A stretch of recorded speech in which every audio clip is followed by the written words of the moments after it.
खुलुमबाय गिबियावनो नागिर नोंथांमोनखौ बयखौबो चेनेलाव बरायना लाग्रोनाय जाबाय। नोंथांमोननि थाखाय दिनै मोनसे गोनांथार भिडिअ लाबोनाय जादों। आसा खालामदों नोंथांमोना बे भिडिअखौ बयबो जोबजासिम नायलांगोन होननानै आरो नोंथांमोननिसिम बे भिडिअनि गेजेरजों हाग्रामा महिलारि बिथांमोननि सरकारा एबा बिटिसिनि सरकारा जा बिथांमोना सासेयाव 2 लाख करि फैसा होनो नागिरदों लाइमोनफोरनो, गासै 5,000 लाइमोनफोरनो बिथांमोना 2 लाख करि चेक होनो नागिरबाय एबा फैसाखौ होनो नागिरबाय फैगौ फेब्रुवारिनि 20 तारिखनिफ्राय। दा बेनिखायनो आं नोंथांमोननिसिम बे भिडिअनि गेजेरजों माखासे आपडेट खोन्थाहरनो सानदों बिनि बागैबो। आरो बेजों लोगोसेनो जीवन प्रेरणा स्किम, निजुत बाबु आसनि स्किमनि फैसाखौ नोंथांमोना माब्लानिफ्राय मोननो हागोन बायदि आं बिनि बागैबो नोंथांमोननिसिम माखासे आपडेट खोन्थाहरनो सानदों। आरो बेजों लोगोसेनो जोंहा दिनैनिफ्राय आसामनि बाजेट सिजोना जोंहा दिनैनिफ्राय जागायजेनबाय। दा बेनिखायनो नोंथांमोना स्किमफोरनि फैसाखौथ' मोननो हागोन जेब्ला सरकारा बाजेटखौ लायो। दा बिनि बागैबो आं नोंथांमोननिसिम माखासे आपडेट खोन्थाहरनो सानदों। बयबो नोंथांमोना भिडिअखौल' जोबजासिम नायलांबानो जाबाय। दा बेनिफ्राय आंनि नोंथांमोननिसिम दानिया मोनसे खावलायनायबो थाग्रोबाय। गिबियावनो गासिबो नोंथांमोना चेनेलखौ साबस्क्राइब खालामना लाग्रोलाय होननानै, जाहाथे नोंथांमोना बेबादिनो आपडेटखौ नैबे चेनेलनि गेजेरजों मोननो हायो। आं गिबियावनोथ' नोंथांमोननिसिम नैबे हाग्रामा महिलारि बिथांनि बिटिसि सरकारनि फैसा होनो नागिरनायनि बागैनो आं नोंथांमोननिसिम दायो खोन्थाहरनोसै।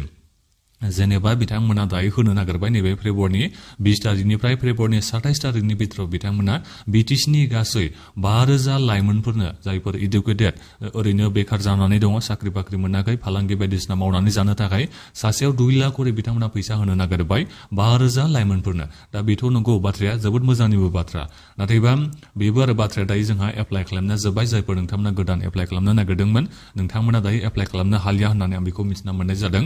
दा बे जाहैबाय एप्लाइनि बाथ्राया। नाथायबा सोरबादि लाइमोना 2 लाख फैसाखौ मोननो थांगासिनो दङ। दा बे मोनसे जोंहा गिदिर कुइसन जानानै फैदों।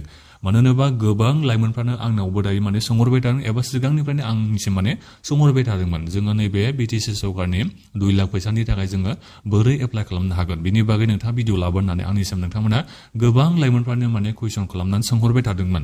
नाथायबा आं नोंथांमोननिसिम मोजाङै खोन्थाहरनो हानाय जायाखैमोन। मानो होनोबा जेबो गाइडलाइन्स बेबायदिखौनो जोङो रावबो नुनानै मोननो हायाखै। जों बेखौथ' मिथिदों जेनेबा जायफोर इडुकेटेड मानसिफोर, जायफोर फरायनायफ्रा जेनेबा सोरबा बिकम जाबाय, सोरबा एमकम जाबाय, जेनेबा बेबायदिनो डिग्री लानानै ओरैनो न'आव बेकारै दङ, बिथांमोना फालांगि मावनानै जानो थाखाय 2 लाख करि फैसाखौ मोननो हासिगोन एबा होसिगोन होननानै जों बेखौथ' मिथिजोबदों। नाथायबा बेहाय बैसोनि खोथा गैगोना गैया आरो बहा थांनानै एप्लाइ खालामनो नांगौ, ब्लक अफिसाव थांनानै बिथांमोना एप्लाइ खालामनो नांगौ होननानैथ' बाथ्राखौ बुंदोंमोन। नाथायबा सोरनि ब्लक अफिसाव, पार्टिनि ब्लक अफिसावसो ना गभर्नमेन्टनि नैबे ब्लक अफिसावसो? दा बेखौबो मोजां मिथिनाखै। आरो जेनेबा ब्लक अफिसाव थांबाय बोरै एप्लाइ खालामहैनो नांगौ, मा डकुमेन्टस नांगौ, क्राइटेरिया माबायदि, दा बेखौथ' गभर्नमेन्टआ मोजाङै बेखौ लन्च खालामनाय लोगो लोगोनो क्लियारिफिकेसन होनांगौमोन। नाथायबा जोङो दायो बेखौ रावबो मोजाङै मिथिना मोननो हानाय जायाखै। सोरबादिया एप्लाइ खालामनो मोनखो, सोरबादिया मोननो थांगासिनो दङ 2 लाख फैसाखौ होननानै जोङो दायो रावबो मिथिना मोननो हायाखै। दाथ' गोबां मानसिफ्रानो ससियेल मिडियाआव सोंखारिगासिनो दङ आरो बे बाथ्राया जोबोद सोंखारिथावना जाथावखा। मानो होनोबा रावबो मोजाङै मिथियाबा दा बेखौ सोरथो मोजां मोननांगौ जाखो, गासिबो सोंखारिखागोनखा। दा बेनिखायनो ससियेल मिडियाआव गासिबो फेसबुकावनो जा बायदि बायदि ससियेल मिडियाआवनो नोंथांमोना दायो सोंखारिगासिनो दं सरकारखौ जे पार्टिनि मानसिफ्राल' सोरबा बुंबाय पार्टिनि मानसिफोरनोल'सो 2 लाख करि फैसाखौ होनो नागिरदों, पार्टिनि मानसिफ्राल'सो माथो मोननो थांगासिनो दं होननानै नोंथांमोना गोबाङानो बेबायदि बाथ्राखौ बुंनायखौ नुनो मोननाय जादों ससियेल मिडियाआव। आरो बे बाथ्राया बुंजाथावनाखाबो सरकारा। मानो होनोबा रावबो मोजां मिथियाबा बेबायदि बाथ्राखौथ' बिथांमोना खोनासंखानांगोनखा। दा बेनिखायनो आंबो नोंथांमोननिसिम बेखौनो बुंहरनाय जाबाय, जों दायो रावबो मोजां मिथिना मोननो हानाय जायासै 2 लाख थाखा फैसाखौ बोरै एप्लाइ खालामनानै सोर मोननो थांगासिनो दङ बेखौ। दा बेनिखायनो गासिबो जोङो ससियेल मिडियाआव गावबा गावनि रावखौ लाखिलायनांगोन। सरकार बिटिसि सरकारा सोरनि? जोंनिनो सरकार, बिटिसि गासिबो रायजो राजानि सरकार। दा बेनिखायनो जों गासिबनियावबो मोनथाया थायो सरकारखौ सोंखारिनो थाखाय, सरकारखौ बुंनांगौनि जोंनावबो मोनथाया थायो। दा बेनिखायनो जोङो गासिबो गावबा गावनि बेखौ बाथ्राखौ लाखिलायबानो जाबाय। ससियेल मिडियाआवनो जा जेरावबो नोंथांमोना बाथ्राखौ लाखिलायबानो जाबाय, जाहाथे सिस्टेमाव सोलायनाय फैयो।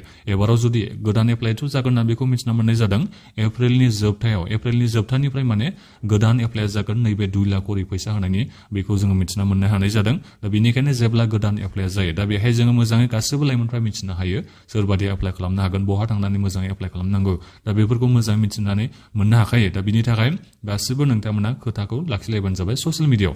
दा बिनिफ्राय आं बेखौबो मिथिना मोननो हानाय जादों एबा दाख्लै जोंहा चिफ मिनिस्टार बिथाङा बेखौनो एनाउन्समेन्ट खालामखादों जेनेबा आरोबाव जोंनि नैबे बिटिसिआव बिथाङा नैबे हिमन्त बिश्व शर्मा बिथाङा जेनेबा सरकार फैबासो जागोन बेथ' खामानिया गासै 15,000 लाइमोनफोरनो सासेयाव 2 लाख करि फैसा होनो थाखाय बिथाङा नोंथांमोननिसिम खोथा होलांदोंमोन दा बिनिफ्राय दाथ' जोंहा बिटिसि सरकारा बोसोरफ्रोमबो होगोन होननानै बुंखादों 100 कोटि बाजेट लागोन लाइमोनफोरनि थाखाय होननानै बुंखादों सासेयाव 2 लाख करि फैसाखौ होनो थाखाय होननानै दा बिनिखायनो जेनेबा दा इलेक्सन जोबनायनि उनाव जुदि हिमन्त बिश्व शर्मा बिथांनि सरकारानो जायोबा गासै दानि बे 5,000 मानसिफ्राथ' मोनखासिगोन 2 लाख करि सासेयाव फैसा दा बे हिमन्त बिश्व शर्मानि 15,000खौ लायोबा गासै 20,000 लाइमोनफ्रा जोंनि नैबे बिटिसिआव 2 लाख करि सासेयाव फैसाखौ मोननो थांगासिनो होननानै नोंथांमोना साननानै नायबानो जाबाय 2026आव दा बिनिफ्राय फैगोन बोसोरसिमहालागैबो जाहैनो हागौ जेनेबा आरोबाव फैगोन बोसोरावथ' हाग्रामा मौलार बिथांमोननि सरकारा बाजेट लानो नांगोन मानो होनोबा नोंथांमोननिसिम रादाय होदों नालाय बोसोरफ्रोमबो 100 कोटि थाखा बाजेट लागोन होननानै दा बिनिखायनो बोसोरफ्रोमबो नोंथांमोननिसिम बिटिसिनि लाइमोनफोरनो जायफोर इडुकेटेड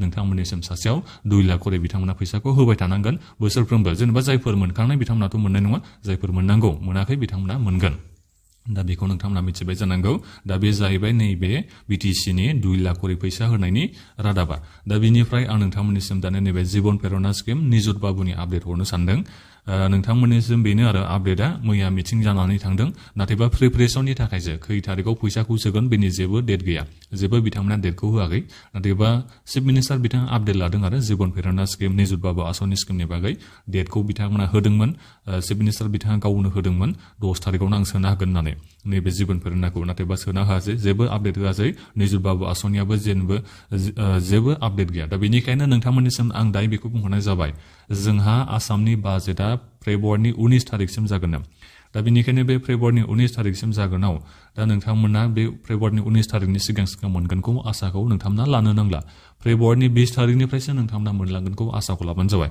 जेनेबा फेब्रुवारिनि 20 तारिखआवबो मोनागौ जायखिजाया फेब्रुवारिनि 20 तारिखनिफ्राय लानानै मार्चनि गिबि सप्ताहनि बिथोराव नोंथांमोना निजुत बाबु आसनि जीवन प्रेरणा स्किमनि फैसाखौ नोंथांमोना मोनगोनखौ आसाखौ लाबानो जाबाय आरो जानो हागौ खोमा सरकारनाव फैसाबो गैयाबो जानो हागौ बेबो मोनसे बाथ्रा दा जोंहा बाजेट सिजोना दिनैनिफ्राय जाबाय नालाय फेब्रुवारिनि 19 तारिखसिम जागोन होननानै आं बेखौ मिथिना मोननाय जादों दा बिनिफ्राय जोंहा आसामनि फाइनान्स मिनिस्टार अजन्त नियक बिथाङा माने बाजेटखौ गाबोन जोंहा फेब्रुवारिनि 17 तारिख गाबोन बिथाङा पास खालामगोन एबा गाबोन लागोन होननानै आं बेखौ मिथिना मोननाय जादों दा बेनिखायनो बे बाजेटआव नोंथांमोना मा लायो नोंथांमोननि थाखाय बेखौ नोंथांमोना मोजाङै नायबानो जाबाय बे जेनेबा सरकारा नोंथांमोननि थाखाय मा बाजेट लादों बेखौ नोंथांमोना बयबो मिथिनाया गोनां दा बेनिखायनो आं नोंथांमोननिसिम गाबोन आसाम सरकारा मा नोंथांमोननि थाखाय बाजेट लादों आं बेखौ गाबोन जेब्ला बाजेटआ लाखांगोन अब्ला बिनि उनाव आं नोंथांमोननिसिम भिडिअ लाबोना खोन्थाहरनाय जागोन दा जेखियानो जाया मानो नोंथांमोननिसिम आं दा बेखौ खोन्थाहरनाय जाबाय निजुत बाबु आसनि बिनिफ्राय जीवन प्रेरणा स्किमनि फैसाखौ नोंथांमोना फेब्रुवारिनि 20 तारिखनि उनावसो मोनगोनखौ आसाखौ लाबानो जाबाय दा बाजेट सिजन जानाय समावथ'